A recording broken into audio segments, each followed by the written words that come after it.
पहली बात इन संतों ने बताई कि परमात्मा ने बड़ी असीम दया कृपा कर हमको मनुष्य योनि प्रदान की है। ये उसकी बड़ी देन है जो हमें प्राप्त है। मनुष्य योनि एक ऐसी योनि है जिसमें परमात्मा ने हमें विवेक बुद्धि दी है, कर्म करने की स्वाधीनता दी है। बाकी 84 लाख योनियां भोग योनियां हैं। बड़ी दया कृपा कर हमें ईश्वर ने ये मौका दिया और हमें इसका पूरा पूरा लाभ उठाना चाहिए। कहा है, बड़े भाग्य मानुष तन पाव, सुर दुर्लभ सद ग्रंथन गाव, साधन धाम मोक्ष कर द्वार, पाइन जहीं परलोक सवार। ऐसी मनुष्य योनि जो बड़े भाग से मिली है, जिसके लिए देवता भी तरसते हैं, क्योंकि मनुष्य योनि एक ऐसा साधन का क्षेत्र है, मोक्ष का दरवाजा है। इसमें ही परमात्मा ने हमें विवेक बुद्धि दी है, कर्म करने का अधिकार दिया है। यदि हम चाहें गतिशील हों, उस परम पिता परमात्मा को प्राप्त कर सकते हैं। ये एक ऐसी योनि है, इसके लिए देवता लोग भी तरसते हैं। तो ऐसा अवसर ईश्वर ने हमें दिया, हमें इसका पूरा पूरा लाभ उठाना चाहिए। जितने संत महात्मा हुए, जितने धर्म हुए, जितने पंथ हुए, सब ने मनुष्य योनि की भूरी भूरी प्रशंसा की है। कबीरदास जी ने कहा है कि कबीरा, हर की भक्ति कर, तज विषय रस चोंच, बार बार नहीं पाइए मानस जन्म की मौज। इस सेवक के गुरुदेव कहा करते थे कि विषय वासना के आनंदी, मिथ्या जन्म बिगार, मानस जन्म गरीब न फिर कर ले हरि सो प्यार। ऐसा सुंदर अवसर हमें परमात्मा ने दिया। हमारे महर्षियों ने हमें बताया कि चाहे आप गृहस्थी हो या सन्यासी, आपको आधा घंटा प्रातः संध्या वंदना अवश्य करनी चाहिए और आधा घंटा सायंकाल। ये 2 समय निश्चित कर दिए कि संध्या वंदना अवश्य करनी चाहिए। हमारे देश में 99% लोग ऐसे हैं जो परमात्मा को मानते हैं और अपने किसी न किसी ढंग से परमात्मा की पूजा करते हैं।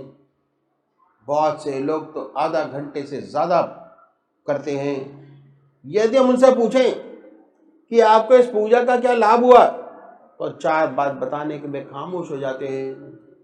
पहली बात ये कि भाई ईश्वर का नाम लेना बहुत अच्छी बात है, हमारे घर में मंदिर है, हमारे दादाजी पूजा करते थे, उनके देखा देखी हम करते हैं, हमारे देखा देखी हमारे बच्चे करते हैं, गॉड फियरिंग है, अच्छा है।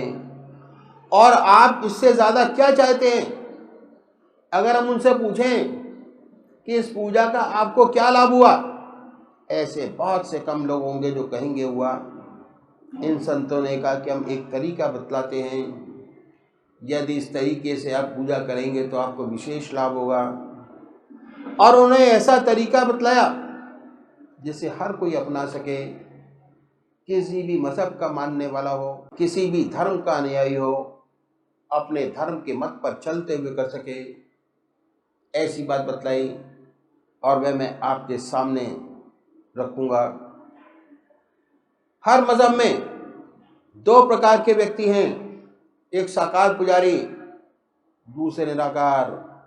अब बहुत पुराने ज़माने से चले आ रहे हैं, नई बात नहीं।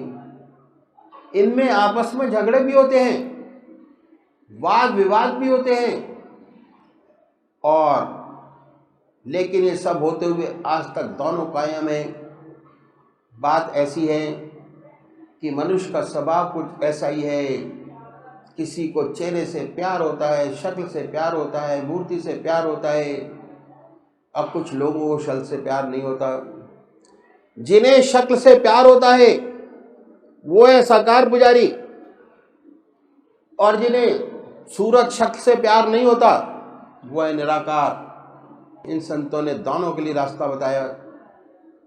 जो साकार पुजारी हैं उनका सबसे ऊंचा काम एक इष्ट का निश्चित करना।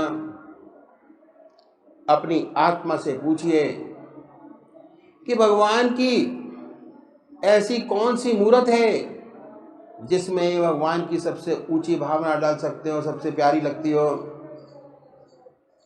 उसे अपनाएं, उसे अपना इष्ट माने, उसी की पूजा करें, उसी का ध्यान करें, उसी को याद करें, उसको कभी बदले नहीं। ऐसा नहीं कि आज आप राम की पूजा करें, कल कृष्ण की, परसों माँ की। अगर रोज रोज बदलेंगे तो इसका विशेष लाभ नहीं होगा। दरअसल में पूजा का जो मकसद है वह चित्त की एकाग्रता प्राप्त करना है। और उससे ऊपर उठे तो मैं कहूँगा कि चित्त की वृत्तियों का निरोध प्राप्त करना। ऐसी हालत जिसमें विचार शून्यता आ जाए वह जब भी हो सकता है जब आपका एक इष्ट हो। पूजा कैसे करें? कुशा या कंबल का आसन हो, धूप बत्ती अगरबत्ती जलाएं, साफ सुथरी चादर बिछी हो, रात्रि का वस्त्र बदल कर बैठे हैं। अगर स्नान नहीं कर सकते तो कोई बात नहीं, मुंह हाथ धोकर सुख आसन से बैठें। कल्पना करें कि आपका इष्ट सहचरीर आपके सामने विद्यमान है। फिर कोई भक्ति भरा भजन गाइए तो क्या होगा? आपके वैरमुखी विचारों की दुनिया से मन हटकर ईश्वर की तरफ, अपने इष्ट की तरफ लगेगा। और फिर क्या हुआ? और इसके बाद जब आप ध्यान करेंगे तो ध्यान बनेगा। पहले बाहर देखिए, जब बिहार की तरफ ध्यान बन जाए, उस पवित्र मूर्त को अपने हृदय में उतारिए, बैठाइए बड़े प्यार से, इतने प्यार से कि ना कोई दूसरा विचार रह जाए, ना ख्याल। हमारी आत्मा हमारे मन को देखती रहती है, बताती रहती है कि हम क्या कर रहे हैं। जब मन हट जाए तब वे प्यार से ऐसी मूर्ति पर जमाएं, फिर ना कोई विचार रहेगा ना ख्याल। जब चेतन अवस्था में लौटेंगे उसी के ध्यान में लौटेंगे और उस समय आपको बड़ी सुंदर अनुभूति होगी। आपका हृदय मस्तक आनंद से भर गया, जितना मस्तक पर भार था वह हल्का हो गया। ये है पूजा का तरीका जो इन संत महात्माओं ने बताया। साकार पुजारियों के लिए अगर ऐसे पूजा करेंगे तो विशेष लाभ होगा, चित्त की एकाग्रता प्राप्त होगी, सुषुप्ति की अवस्था प्राप्त होगी और सुषुप्ति से सहज समाधि में प्रवेश कर जाएंगे। दूसरे वो भाई हैं जो निराकार भगवान के उपासक है, परमात्मा की मूर्ति को नहीं मानते। वे उनके नाम को चुने जो उनकी आत्मा को सबसे प्यारा लगता है। कोई ना कोई नाम से तो याद करते ही होंगे। हिंदू भाई ओम नाम, मुसलमान भाई अल्लाह, सिख भाई वाहगुरु, क्रिश्चियन भाई क्राइस्ट या गॉड। जो आपकी आत्मा को नाम प्यारा लगे उसे चुनिए, बड़े प्यार से उसको पकड़िए, उसी आसन पर बैठें, सुख आसन से आनंदमयी अवस्था बनाइए। और फिर ये ख्याल करें, आपका हृदय जो दुख दुख करता है, उस बीट होती है उसमें से ओम नाम निकल रहा है। जो नाम चुना है वह निकल रहा है। हृदय ओम ओम कह रहा है, जवान नहीं कह रही। शुरू में दिक्कत होती है, तब आप मानसिक जाप कर सकते हैं, ओम ओम ओम। धीरे धीरे ऐसी अवस्था आती है, आपको बहुत स्पष्ट सुनाई देने लगता है कि हृदय से ओम की आवाज निकल रही है। ऐसी हालत पैदा होती है, ना कोई दूसरा विचार रहता ना ख्याल, उसमें ऐसे तल्लीन हो जाते हैं, अपना होश नहीं रहता, अपने आप से गायब हो जाते हैं, विचार शून्य अवस्था। फिर जब चेतन अवस्था में आते हैं तो वही नाम सुनते होते हैं। फिर हमें एहसास होता है बड़े आनंद का कि हमारा मस्तक अनुपम आनंद से भर गया, बड़ी शांति मिली। तो इन संतों ने ये तरीका पूजा का बतलाया। यदि ऐसे पूजा करेंगे विशेष लाभ होगा, चित्त की एकाग्रता प्राप्त होगी। तो अभी एक भजन होगा, भजन के साथ साथ सभी भाई बहन अपने अपने इष्ट की याद करेंगे, अपने अपने परमात्मा का ध्यान करेंगे। जरा आशरण मेरे राम की, मेरा राम करुणा निधान है। जरा आशरण मेरे राम की, मेरा राम करुणा निधान है। घट घट में है वो ही रम रहा, वो ही जगत का भगवान है। जरा शरण मेरे राम की, मेरा राम करुणा निधान है। भक्ति में उसकी तो हो मगन, उसे पाने की तो लगा लगन। भक्ति में उसकी तो हो मगन, उसे पाने की तो लगा लगन, उसे पाने की तो लगा लगन।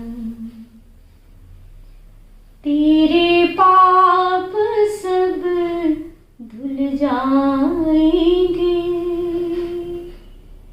तेरे पाप सब धुल जाएंगे। मेरा राम करुणा निधान है। तेरे पाप सब धुल जाएंगे। प्रभु नाम ऐसा महान है। जरा आशरण मेरे राम की, मेरा राम करुणा निधान है। लिया आसरा जिन नाम का, वही बन गया प्रभु राम का। लिया आसरा जिन नाम का, वही बन गया प्रभु राम का। वही बन गया प्रभु राम का। जिस नाम से पत्थर तरे, जिस नाम से पत्थर तरे, उसे तेरा तरना आसान है। मेरा राम कर करुणा निधान है। जरा आ शरण मेरे राम की, मेरा राम करुणा निधान है। तेरी दासी कब से पुकारती, तेरे द्वारे अर्ज गुजारती। तेरी दासी कब से पुकारती, तेरे द्वारे अर्ज गुजारती। तेरे द्वारे अर्ज गुजारती। मत भूल जाना हे प्रभु, मत भूल जाना हे प्रभु। तेरी दासी बड़ी अनजान है, मेरा राम करुणा निधान है। जरा आ शरण मेरे राम की, मेरा राम करुणा निधान है। घट घट में है वही रम रहा, घट घट में है वही रम रहा। वो ही जगत का भगवान है। जरा आ शरण मेरे राम की, मेरा राम करुणा निधान है। मेरा राम करुणा निधान है।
సద్గురుదేవుని దర్శనం కోసం తపన.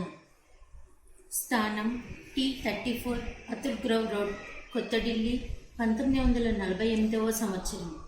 పరమ పూజనీయులైన సద్గురుదేవులు వ్రాసిన పరమ పవిత్రమైన పరమ కళ్యాణకారి అయిన ఉత్తరం అందుకున్నాక హృదయానికి గొప్ప సాంత్వన లభించింది. వారి సంపూర్ణ కృపాదృష్టి ఈ పతితునిపై ఉన్నదని చదివి మిక్కుటమైన ప్రోత్సాహమే లభించింది. అప్పుడప్పుడు బులంద్షహర్కు అప్పుడప్పుడు సమయం చేసుకొని ఇక్కడకు సత్సంగం నిమిత్తమై వస్తూ ఉండు, తద్వారా అత్యంత లాభం చేకూరుతుంది అన్న మాటలు హృదయాన్ని దులచడం మొదలుపెట్టారు. ఆ ఉత్తరం ఇంకో అరగంటలో అందుతుందండగానే ఫిలిబీట్ నుంచి వచ్చియున్న ప్రియ సోదరుడు సత్యపాల్ గారు మురదాబాదు వెళ్ళిపోయారు. ఇక్కడేమో ధర్మపత్నికి రాత్రి నుంచి బాగా జ్వరంగా ఉంది. 102 డిగ్రీల వరకు జ్వరం ఉంది. ఇప్పుడేం చేయాలి? తన మనస్సు శ్రీ సద్గురుదేవుల చరణముల వద్దకు ఫతేహపూర్ వెళ్ళాలని పరితపించిపోతున్నదని ధర్మపత్నికి ఎలా చెప్పాలి? ఈ ఉత్తరంగాని శ్రీ సత్యపాల్ గారు ఉండగానే వచ్చి ఉన్నట్లయితే ఎంత బాగుండును. ఆయనని ఇక్కడే ఢిల్లీలో ఆపి ఉంచి తాను ఫతేహపూర్ వెళ్ళి ఉండును గదా. అప్పుడప్పుడు సమయం చేసుకొని ఇక్కడకు సత్సంగ నిమిత్తమై వస్తూ ఉండు, తద్వారా అత్యంత లాభం చేకూరుతుంది అన్న సద్గురుదేవుల ఈ ఆజ్ఞ దాసుని రమ్మని పిలవటం కాకపోతే మరేమిటి? నేను తప్పనిసరిగా వెళ్ళి తీరుతాను. ధర్మపత్నికి కూడా ఈ రోజే జ్వరం రావాలా? ఈ ఉత్తరం కూడా సత్యపాల్ గారు వెళ్ళిపోయాక అర్ధగంట తర్వాతే అందాలా? ఇదంతా దాసుని పరీక్షించడానికి కాకపోతే మరేమిటి? ఎలాగైనా ఫతేహపూర్ వెళ్ళాలి అనే గట్టి నిర్ణయం తీసుకున్న తర్వాత దాసుడు ధర్మపత్నితో ఇలా అన్నాడు. గురుమహారాజుల వారి ఉత్తరం వచ్చింది. వారు దాసుని రమ్మని పిలిచారు. ఈ రోజే సాయంత్రం బండికి ఫతేహపూర్ వెళ్ళాలి అని అనుకుంటున్నాను. ధర్మపత్ని ఇలా బదిలిచ్చింది. ఇలాంటి ఉత్తరాలు వస్తూనే ఉంటాయి. సరి అయిన సమయం చూసుకొనే వెళ్ళాలి. నన్ను మీరు ఈ జ్వరంతోనే ఉన్న పరిస్థితిలోనే వదిలేసి వెళ్ళిపోతారా? ఈ పిల్లలు దినేష్, రమేష్ ఇద్దరూ గొడవ చేస్తూనే ఉంటారు కదా. వీళ్ళ తిండి తిప్పల ఏర్పాట్లు ఎవరు చేస్తారు? దానికి దాసుడు ఇలా జవాబిచ్చాడు. నేను బయలుదేరగానే నీ జ్వరం పూర్తిగా నయమైపోతుందని నా దృఢ విశ్వాసం. నేను 4 రోజుల్లో తిరిగి వచ్చేస్తాను. నీకు మందులు, పిల్లలకు డబల్ రొట్టె, పళ్ళు మొదలైనవి సరిపడనంతగా తెచ్చి వెళ్తాను. ఇక నీకు వంట చేయవలసిన అవసరం ఉండదు.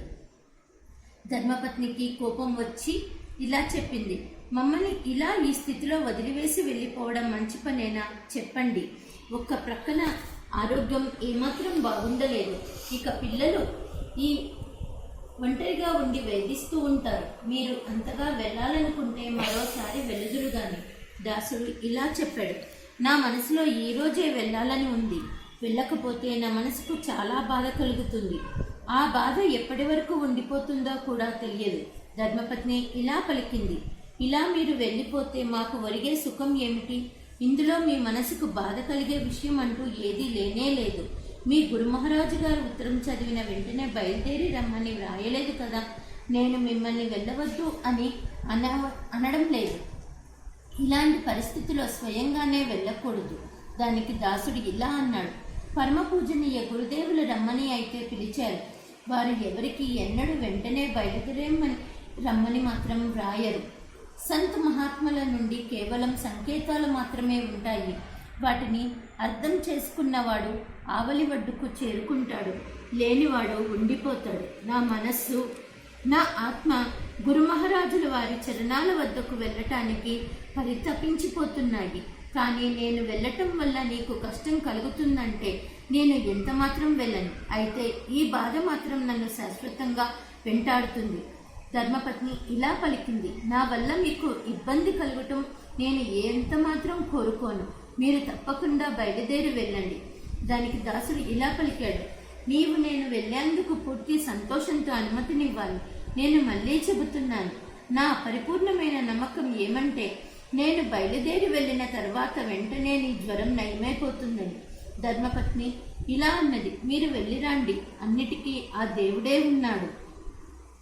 ఆ తర్వాత దాసుడు ఆఫీస్కి వెళ్ళి మొట్టమొదటిగా 4 రోజుల ఆకస్మిక సెలవును మంజూరు చేయించుకున్నాడు. ఆఫీసులో ఉన్నంతసేపు దాసుని హృదయం సద్గురుదేవుని జ్ఞాపకంలో మునిగి ఉన్నది. ఆఫీసు పనికి మధ్య మధ్యలో ఎప్పుడు 5 గంటలు అవుతుందా, ఎప్పుడు బయటపడదామా, ఎప్పుడు ఫతేపూర్ వెళ్ళే ఏర్పాట్లు చేసుకుందామా అని మళ్ళీ మళ్ళీ ధ్యాస కలుగుతూనే ఉంది. ఆఫీసు సమయం పూర్తి కాగానే దాసుడు ఇంటికి వచ్చాడు. ప్రయాణానికి సరిపడా బట్టలు, ఒక చిన్న బెడ్డింగు సరిపెట్టుకున్నాడు. ఆ తర్వాత బజారుకు వెళ్ళి పళ్ళు, బిస్కెట్లు మొదలైన వాటితో చక్కని ఏర్పాట్లు చేసి వచ్చాడు. ఫతేపూర్ వెళ్ళడానికి ధర్మపత్నికి వీడ్కోలు చెప్పి బయలుదేరాడు.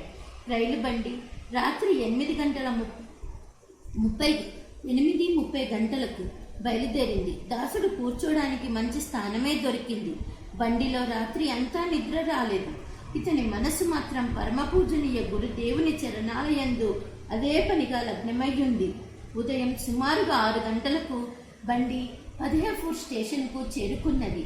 బండి దిగి ఫతేపూర్ పట్టణం చేరడానికి ఒక గుర్రపు బండిలో ఎక్కాడు. పట్టణం లోపల చేరుకున్నాక శ్రీ గురుదేవుల నివాసం చిరునామా సులువుగానే దొరికింది. ఇంచుమించు 6:45 దాసుడు శ్రీ గురుదేవుల శుభస్థానానికి వచ్చి చేరుకున్నాడు. దాసుడు తలుపు తట్టగానే వారి నౌకరు కాళీచరణ్ తలుపు తీసి సేవకుని ఊరు, పేరు, వివరాలు తెలుసుకొని లోపలికి వెళ్ళాడు. 2 నిమిషాల్లోనే వచ్చి అతడు వసారా తలుపులు తెరిచి దాసుడి చేతిలోని బెడ్డింగు, సూట్ కేసులు దాని లోపల పెట్టి దాసునిని తనతో పాటు లోపలికి తీసుకుని వెళ్ళాడు. ఇల్లు బాగా విశాలంగా ఉంది. పెద్దదిగా ఉన్న వరండాకు 2 వైపులా గదులు ఉన్నాయి. పరమపూజనీయులైన సద్గురుదేవులు ఇంకా పడుకునే ఉన్నారు. దాసుడు వెళ్ళి వారి చరణాలపై తన శిరస్సును ఉంచి ప్రణామం చేశాడు. దాసుని శిరస్సు సద్గురుదేవుల చరణాలకు తగులగానే దాసుని హృదయంలో ఈ విధమైన భావం ఉత్పన్నమైనది. ఇప్పుడు నా ప్రాణం పోయినా సరే, నా శిరస్సును ఖండించి అర్పించవలసి వచ్చినా సరే, ఈ శిరస్సు ఇక ఎన్నడూ ఈ చరణాల నుండి వేరు కాదు. వారు వెనువెంటనే లేచి ఆశీర్వదిస్తూ పక్క మీద కూర్చున్నారు.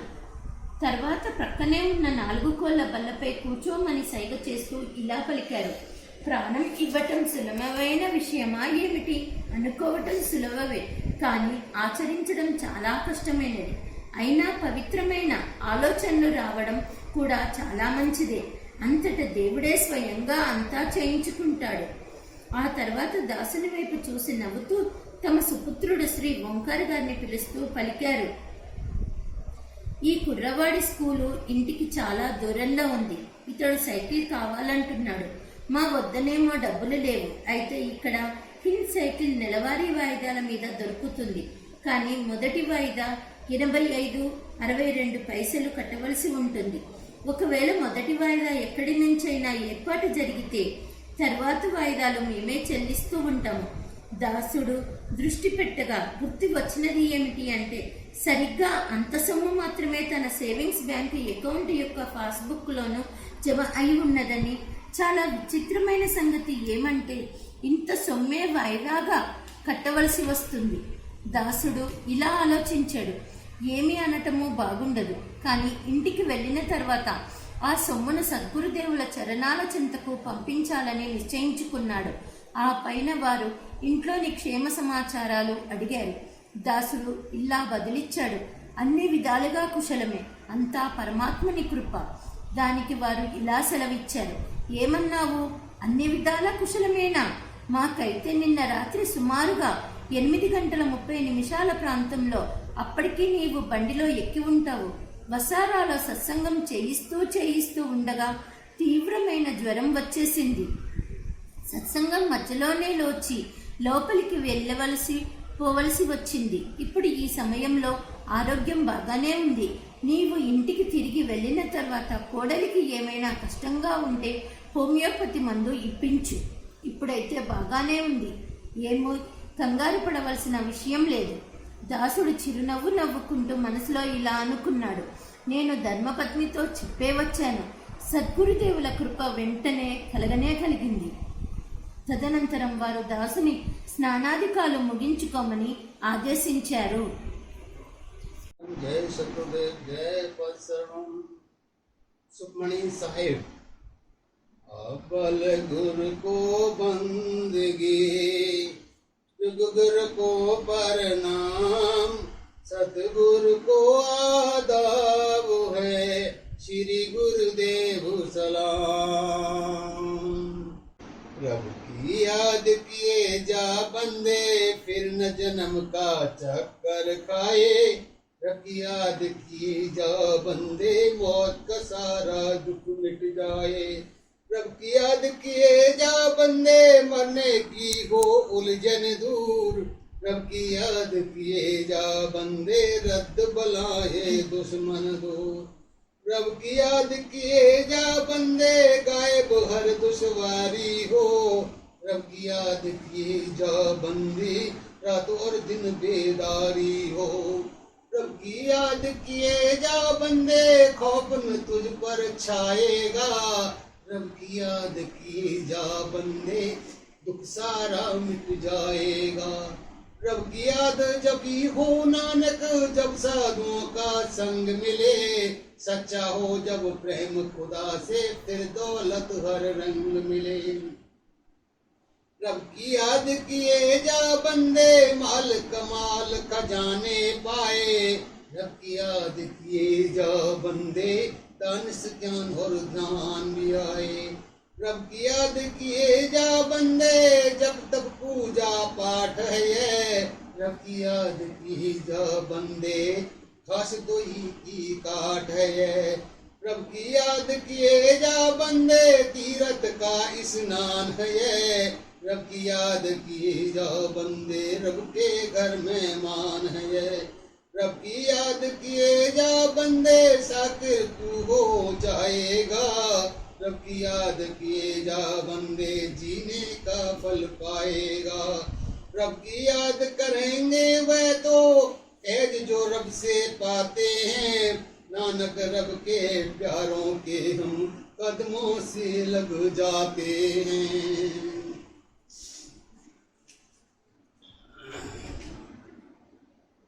प्रभु की याद किए जा बंदे, कार है ऊंचा कार्य ही। प्रभु की याद किए जा बंदे, कर दे बेड़ा पार यही। प्रभु की याद किए जा बंदे, दूर हो मन की प्यास सभी। प्रभु की याद किए जा बंदे, सूझे दूर और पास सभी। प्रभु की याद किए जा बंदे, मौत का डर मिट जाएगा। प्रभु की याद किए जा बंदे, खूब मुरादें पाएगा। प्रभु की याद किए जा बंदे, मैल मन का दूर तमाम। प्रभु का नाम है अमृत, जिससे सीना हो भरपूर तमाम। जिन संतों की पाक जुबां पर नाम खुदा का रहता है। अदना चाकर उनकी दर का नानक खुद को कहता है। प्रभु की याद करें जो बंदे, माल खजानों वाले हैं। प्रभु की याद करें जो बंदे, इज्जत शानों वाले हैं। प्रभु की याद करें जो बंदे, दुनिया में परवान है वे। प्रभु की याद करें जो बंदे, पत वाले प्रधान है वे। प्रभु की याद करें जो बंदे, वे फिर कब मुहताज रहें। प्रभु की याद करें जो बंदे, सब पर उनके राज रहे। प्रभु की याद करें जो बंदे, सुख में दायम रहते हैं। प्रभु की याद करें जो बंदे, दायम कायम रहते हैं। वह करते हैं याद खुदा की, जिन पर उसकी रहमत है। खाक उनके कदमों की मांगे, नानक को यह नियामत है। प्रभु की याद करें जो बंदे, काम उनका गम ख्वारी है। प्रभु की याद करें जो बंदे, जान उनके बलिहारी है। प्रभु की याद करें जो बंदे, रुख उनका पुर नूर रहे। प्रभु की याद करें जो बंदे, चैन से मन भरपूर रहे। प्रभु की याद करें जो बंदे, मन पर उनकी जीत रहे। प्रभु की याद करें जो बंदे, पाक उसकी हर रीत रहे। प्रभु की याद करें जो बंदे, सुख पाए आनंद पाए। प्रभु की याद करें जो बंदे, वे रब से नजदीकी पाए।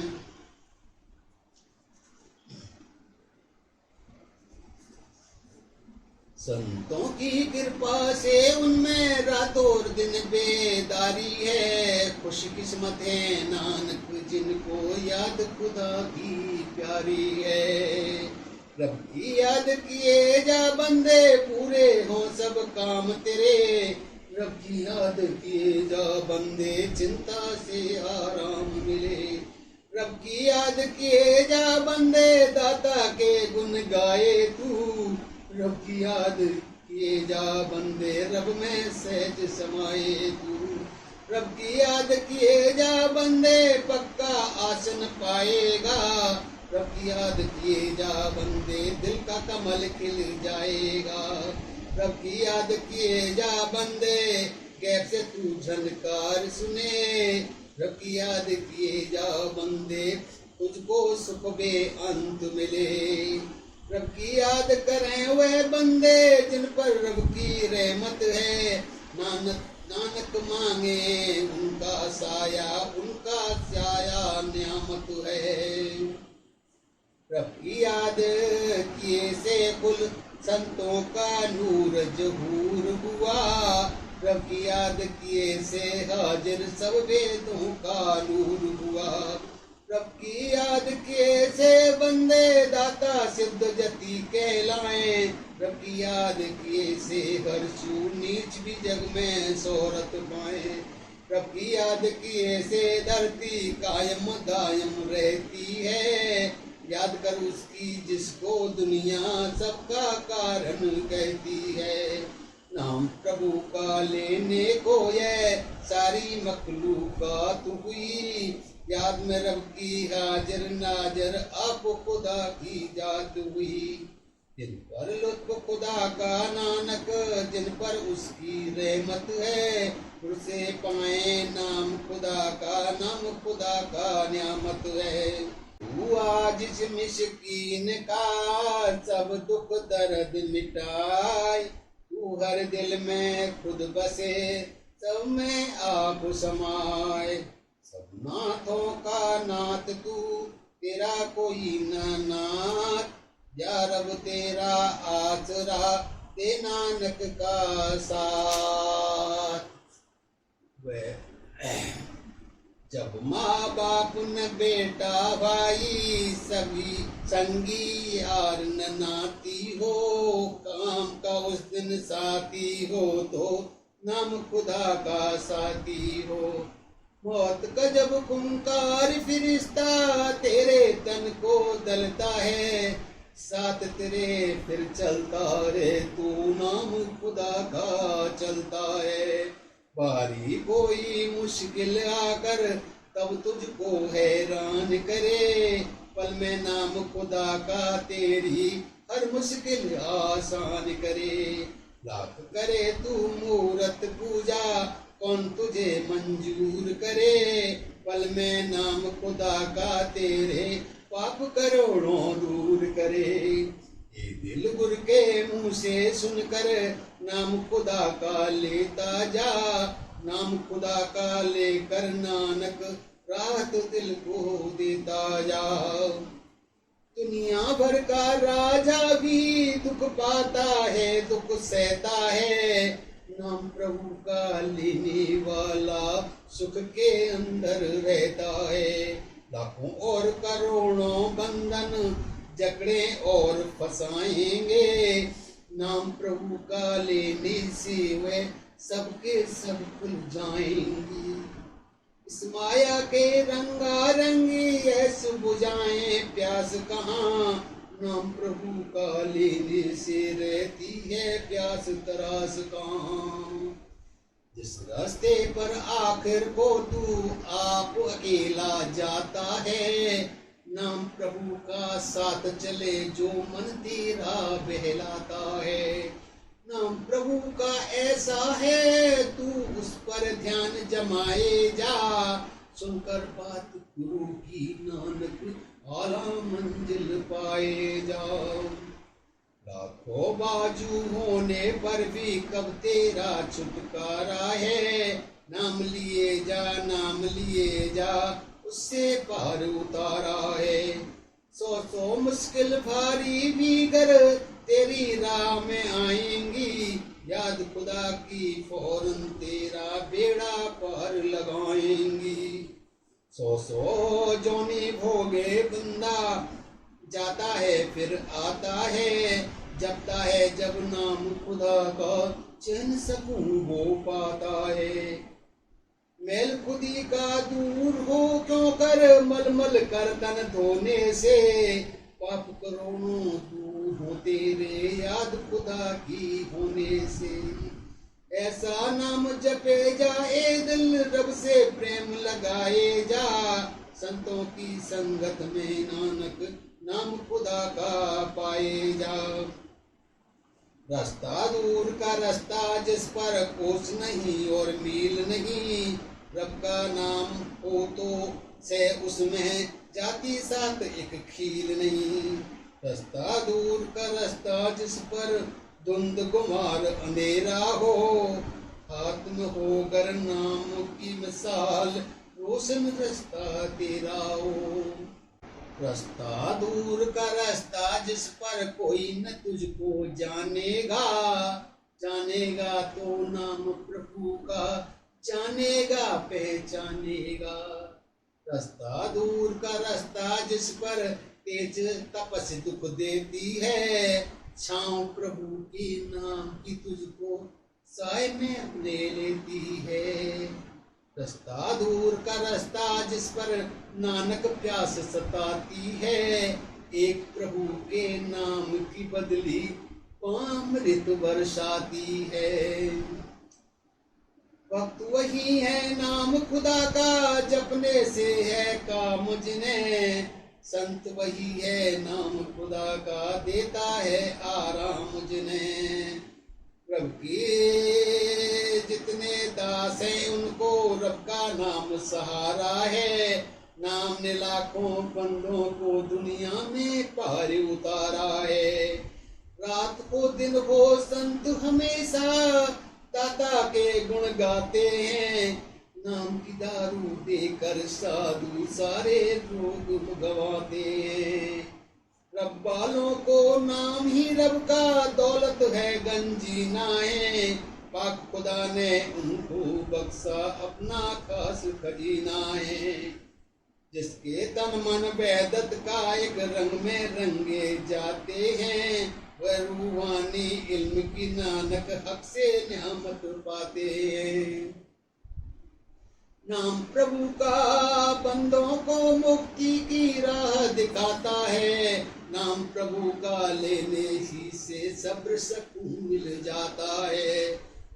रब वालों का नाम से बेहतर रूप नहीं और रंग नहीं, नाम प्रभु का जपने से फिर रंग में होगी भंग नहीं। नाम प्रभु का जपने से साधों की शान बढ़ाई है, नाम प्रभु का जपने से संतों ने शोभा पाई है। नाम प्रभु का भोग भी है और नाम खुदा का योग भी है, नाम प्रभु का जपने से सब जाता रोग वियोग भी है। रंगे हैं जो नाम रब के नाम की सेवा करते हैं, रब के बंदे एक खुदा की नानक पूजा करते हैं। नाम खुदा का रब वालों को दौलत माल खजीना है, आप खुदा ने बख्शा उनको नाम का ये गंजीना है। नाम ही वह गढ़ कोट है जिसमें रब वाले सब रहते हैं, शान हो जो शान खुदा की शानों से कब कहते हैं। रब के प्यारे बंदों के रंगीले ताने बाने हैं, ध्यान के माते नाम के रस को पी पी कर मस्ताने हैं। रब के बंदे 8 पहर बस नाम उसी का लेते हैं, भक्तों के गुण रोशन हैं कब उनको छिपने देते हैं। रब की भक्ति मुक्ति कर दे लाखों और हजारों की, नानक कितने पार लगाए संगत हक के प्यारों की। पेड़ पे इस्ती पाया है, कर नाम खुदा का पाया है। कामदेन की नियामत है, कर नाम खुदा का गाया है। करते जाओ बात खुदा की, इससे अच्छी बात कहाँ। नाम खुदा का सुनने से दुख दर्द कहाँ, आफत कहाँ। नाम की इज्जत नाम की शौकत संत के मन में बसती है। जलवा हो जब संतों का, फिर पापों की क्या हस्ती है। संगत जिसको संतों की, खुशकिस्मत वह इंसान रहे। सेवा जब हो संतों की, तब नाम में हरदम ध्यान रहे। तौल खुदा के नाम की जग में कौन सी नियामत मिलती है। किसी किसी को गुरु से नानक नाम की दौलत मिलती है। सब स्मृतियां शास्त्र नामक लिए टटोल, तौल न उसके आ सके नाम उसका अनमोल। गुरुर्ब्रह्मा गुरुर्विष्णु गुरुर्देवो महेश्वरा, गुरु साक्षात् परब्रह्मा तस्मै श्री गुरुवे नमः। निरखि विवेक विलोचनहि, शिथिल स्नेह समाज। कर प्रणाम बोले भरत, सुमिरि सिय रघुराज। सियावर राम जय जय राम। भरत जी ने देखा कि मैं फिर मुझे ही सारी बात मेरे ऊपर ही आ गई। विवेक के नेत्रों से सारे समाज को प्रेम से शिथिल देखकर सबको प्रणाम कर श्री सीता जी और श्री रघुनाथ जी का स्मरण करके भरत जी बोले, प्रभु पितु बचन मोह बस पेली। आपं इहाँ समाजु सकेली। जग भल पोच ऊंच अरु नीचू। अमि अमर पद माहुरु मीचू। मैं मोहवश प्रभु आपके और पिताजी के वचनों का उल्लंघन कर और समाज बटोर कर यहाँ चला आया हूँ। जगत में भले बुरे ऊंचे और नीचे, अमृत और अमर पद, देवताओं का पद, विष और मृत्यु आदि किसी को भी कहीं ऐसा नहीं देखा सुना जो मन में भी श्री सीताराम जी आपकी आज्ञा को मेट दे। मैंने सब प्रकार से वही डिठाई की है, परंतु प्रभु ने उस डिठाई को स्नेह और सेवा समझ लिया है।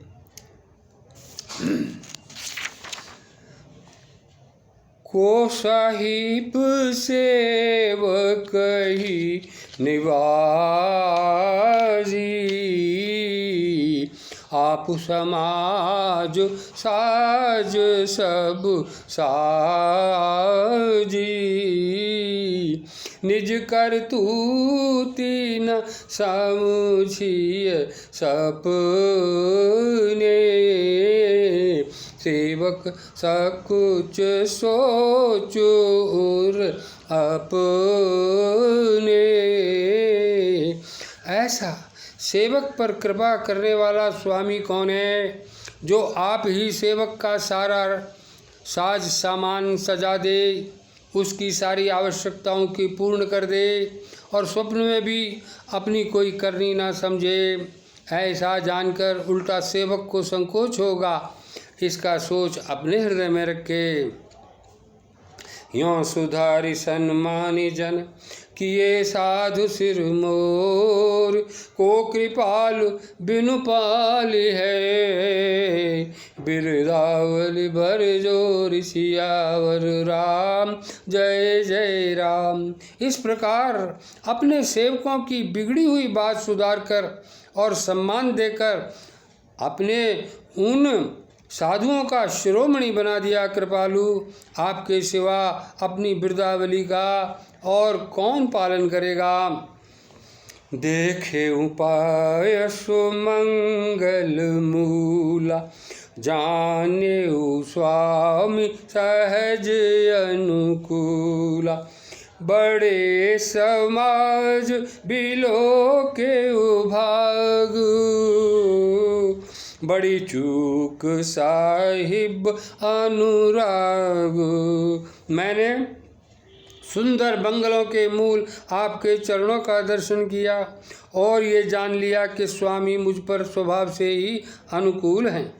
इस बड़े समाज में अपने भाग्य को देखा कि इतनी बड़ी चूक, इतनी बड़ी भूल होने पर भी आपने मुझ पर कितना अनुराग किया। नाथ निपट मैं कीन ढिठाई, स्वामी समाज सकोच बिहाई। अभिनय विनय जथा रुचि बानी, क्षमि देव अति आरती जानी। हे नाथ, मैंने स्वामी और समाज के संकोच को छोड़कर अभिनय या विनय भरी जैसी रुचि हुई वैसी ही वाणी कहकर सर्वथा डिटाई की है। हे देव, मेरे आर्त भाव को जानकर आप क्षमा करेंगे। सुहृद सुजान सुसाहिब ही, बहुत कहब बड़ खोरी। आय सुदेय देव अब, सबई सुधारी मोरी। तियावर राम जय जय राम। सुहृदय, बुद्धिमान और श्रेष्ठ मालिक से बहुत कहना बड़ा अपराध है, इसलिए हे देव अब मुझे आज्ञा दीजिए। आपने मेरी सभी बात सुधार दी है। सहज स्नेह स्वामी सेवकाई, स्वार्थ छल फल चारि बिहाई। आज्ञा समन सुसाहिब सेवा, सो प्रसाद जन पावई देवा। हाँ, अब मेरी रुचि ये है कपट, स्वार्थ और अर्थ, धर्म, काम, मोक्ष रूप चारों फलों को छोड़कर स्वाभाविक प्रेम से स्वामी की सेवा करना और आज्ञा पालन के समान श्रेष्ठ स्वामी की और कोई सेवा नहीं होती। हे देव, अब वही आज्ञा प्रसाद आज्ञा रूप प्रसाद सेवक को मिल जाए। अस कहि प्रेम विबस भय भारी, पुलक शरीर बिलोचन बारी।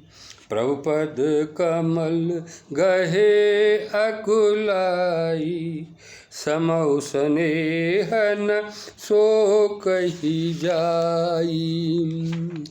भरत जी ऐसा कहकर प्रेम के बहुत ही विवश हो गए। शरीर पुलकित हो उठा, नेत्रों से आंसुओं का धारा बह निकली। अकलाकर व्याकुल होकर उन्होंने प्रभु श्री रामचंद्र जी के चरण कमल पकड़ लिए। उस समय को और उस स्नेह को कहा नहीं जा सकता। कृपा सिंधु सन्मानी सुबानी, बैठाए समीप गही पानी। भरत विनय सुनि देखी सुभाऊ, शिथिल स्नेह सभा रघुराऊ।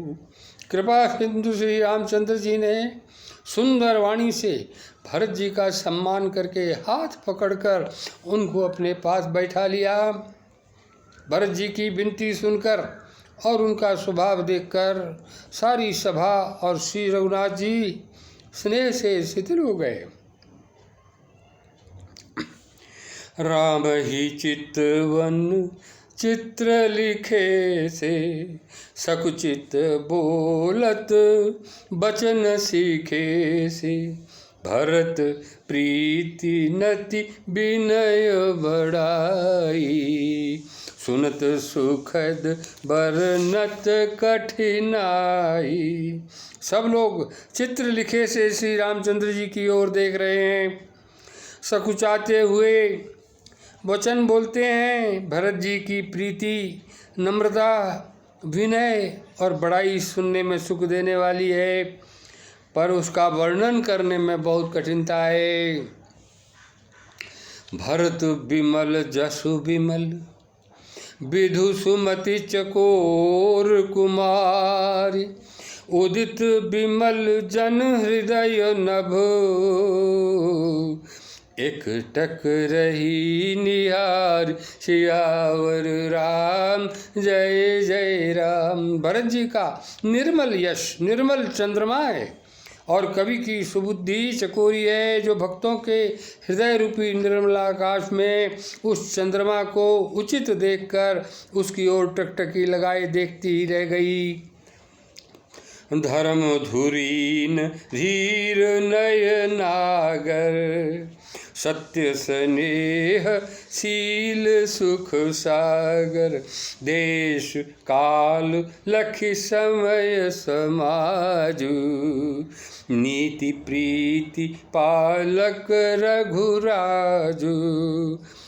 धर्म धुरंधर, धीर, नीति में चतुर, सत्य, स्नेहशील और सुख के समुद्र, नीति और प्रीति के पालन करने वाले रघुनाथ जी देश काल अवसर और समाज को देखकर तदनुसार ऐसे वचन बोले जो मानव वाणी के सर्वस्व ही थे, परिणाम में हितकारी थे और सुनने में चंद्रमा के समान मीठे थे। उन्होंने कहा, हे तात भरत, तुम धर्म की धुरी को धारण करने वाले हो, लोक और वेद दोनों के जानने वाले और प्रेम में प्रवीण हो। तात तात बिनु बात हमारी, केवल गुरुकुल कृपा संभारी, न तरु प्रजा परे जन परिवार, हम ही सहित सब होत खुआरू। हे तात, पिताजी के बिना उनकी अनुपस्थिति में हमारी बात केवल गुरुवंश की कृपा ने ही संभाल रखी है, नहीं तो हमारे समेत प्रजा कुटुंब परिवार सभी नष्ट हो जाते।